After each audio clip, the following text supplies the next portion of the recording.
guys, and from the title of this video, I'm going to be doing a Baja Doodlebug review, an honest review, so like no sugarcoat, just straight up how the bike is. Going to be talking about the goods about this bike and the bads about this bike, and genuinely trying to figure out if this bike is good for you.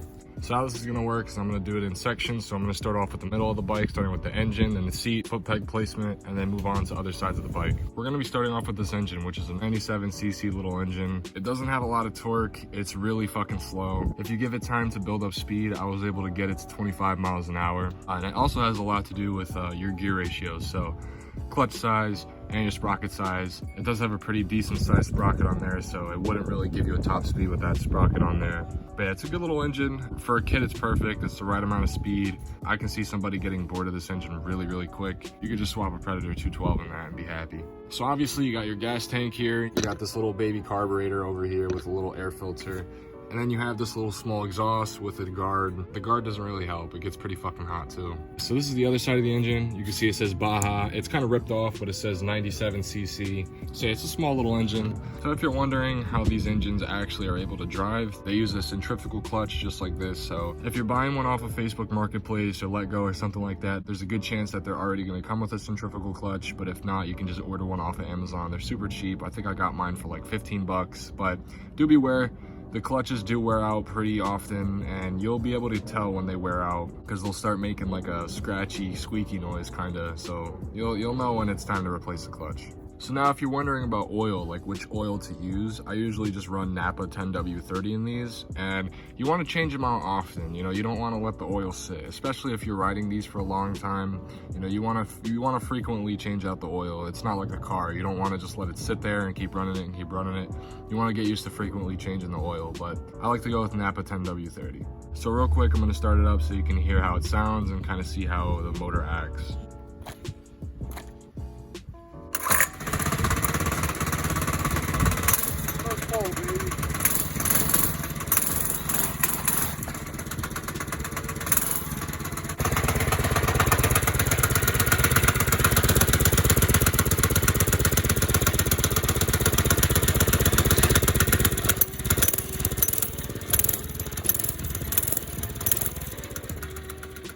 So yeah, that was kind of a little preview to let you hear how it kind of sounds and how the engine kind of acts. The exhaust is so quiet that you can hear the clutch more than you can actually hear the exhaust, which, you know, if you want something quiet, this is your engine right here. This thing makes barely any noise compared to this thing with a big old Go Power Sports exhaust. But anyway, I'm gonna be moving on to the seat.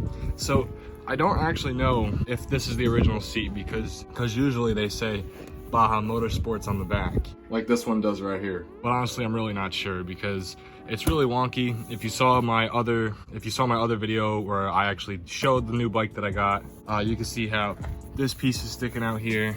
Over here, this is all, you know, uneven. This is all ripped.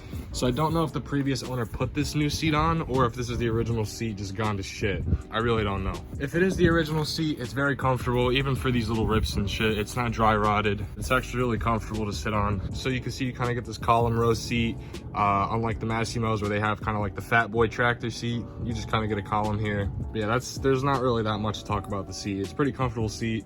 Once again, I don't know if it's the original. It's probably not, but it also probably is. I'm gonna say 50-50. I don't really know. So now we're gonna be moving on to foot peg placement, and funny enough, the guy that I got it from didn't have this foot peg, but I do have the other one. So I'm 6'4" and I'm a pretty tall guy, and I wear a size 15 shoe, and you know, I could kind of, you know, it's pretty comfortable for me. You know, a lot of your foot is hanging off. Like you can see, that's how much of the foot peg actually covers my foot. But it is pretty comfortable, and I can do the same on the other side, and I have a lot more space. So if you're worried about getting your shoe cut in the clutch like that, what you can always do is just order a clutch guard, which this one doesn't have. They usually do come with clutch guards. I forgot to mention that. But yeah, they do come with clutch guards, just this one broke off of the bike. Or you can order a clutch guard from gopowersports.com. I'll put a link in the description where you can get that. And if you don't have money for a clutch guard, you can always wear boots or high top shoes so that, you know, the clutch or the bolt doesn't dig into your foot. Yeah, don't wear fucking sandals or any shit like that while riding these things. That's just a bad idea in general. So now we're gonna be moving on to the front section of the bike, starting off with the forks. So as you can see, this is just a stiff chassis mini bike, so it doesn't have any springs, doesn't have any shocks. It's just a steel fork. And also what I've seen people do is they make suspension kits for this exact kit. where you would kind of cut here and you would install a spring. So that's also another option. I don't think they sell that on Go Power Sports, but you can definitely search around online and see if you can find something like that. Overall, riding it with no suspension is kind of rough. You know, your body's really eating the bumps, the bike's not. What you can do is let some air out of the tires so that they become more flat, so that they'll eat bumps better. I would just go with the Go Power Sports conversion kit. That one's probably the best. So next, I guess we can talk about this headlight. So a lot of you that know Doodlebugs and know Baja bugs like that, you're probably very confused, like, why do you have this headlight on there? The light came with the bike when I bought it. I've only seen one picture on Google with another bike with this exact same headlight. I don't know if it was a special option or a special feature. I really have no idea. I don't know that much about it. It does have this little wire hanging out here. Put a connector on here and just connect to the engine. And then I have a working light, but it's pretty cool if I can get it working again. It's just bulb, it's nothing special, it's not LED, but your mini bike most likely won't come with this headlight, so I wouldn't really worry about that. But my favorite part is definitely up here. And so up here, you'll see there's a couple different things, starting off with this brake lever that controls the rear brakes, which we'll get to that. But this is probably my favorite part about these things, is an up top kill switch. So if you've ever done like a Predator 212 swap, or maybe like a Tillotson, or anything like that, you know that the kill switch is somewhere down here, but your Baja will most likely come with a kill switch like this. And so the grips, they're just basic grips, which I'm surprised it even has the original grips. This is the first thing that people swap out when they get these bikes, but you know, they're just normal grips. Using them without a glove, I mean, they're just grips, they're fine. Now we're gonna be moving into the back of the bike. So I'll start off with this chain guard, which is just a big piece of fucking metal that covers the chain, so that if it ever were to break, it wouldn't be slapping around. Because that other mini bike I have in there, I've had the chain break on me and actually like whip me in my leg, and that shit hurt pretty bad. So it's always good to have a chain guard. The only thing that sucks is taking this off whenever you want to do some chain maintenance or replacing chain or replacing a sprocket. So next, what I kind of wanted to talk about, which is one of my favorite parts about this bike, is this little U-shaped piece right here. So it kind of acts like a handle. So if you ever were to get stuck or you need to move this thing around, you kind of just pick it up like that, and then you can move it around. So that's pretty cool. So for a brake setup back here, you got this disc brake over here, and then you have your caliper, which hasn't been cleaned in years. This thing is dirty as shit. But out of all the brake setups that I've used, this one's probably the best.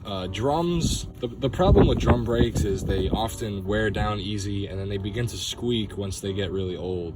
And it's kind of an annoying, like, shrieking noise. And it's way easier to replace disc brakes and the caliper than dealing with a drum brake. But it's a really nice setup. So next, I guess we can talk about suspension options for the rear. So like I said, it's a stiff chassis mini bike. There is no rear suspension or front suspension. What you can kind of do is get creative. So I've seen people put shocks, and then they've put shocks underneath the seat to have the seat have suspension. I've seen people go crazy and add swing arms to these things to have suspension. You can definitely get creative if you're good at welding, or you're just, you know, you have creative ideas like that. So now I guess what I'll do is I'll kind of run through some options to see if this is the right mini bike for you. So just like I did in my MB200 review, the main question is, like, what are you trying to do with this bike? Are you trying to trail ride this bike? Are you trying to street ride this bike? Are you trying to drag race this bike? If you're trying to trail ride this thing and kind of go off-roading, I would definitely recommend putting on the Go Power Sports suspension kit, because this thing eventually starts hurting when you're riding through all those bumps and hitting jumps and stuff. So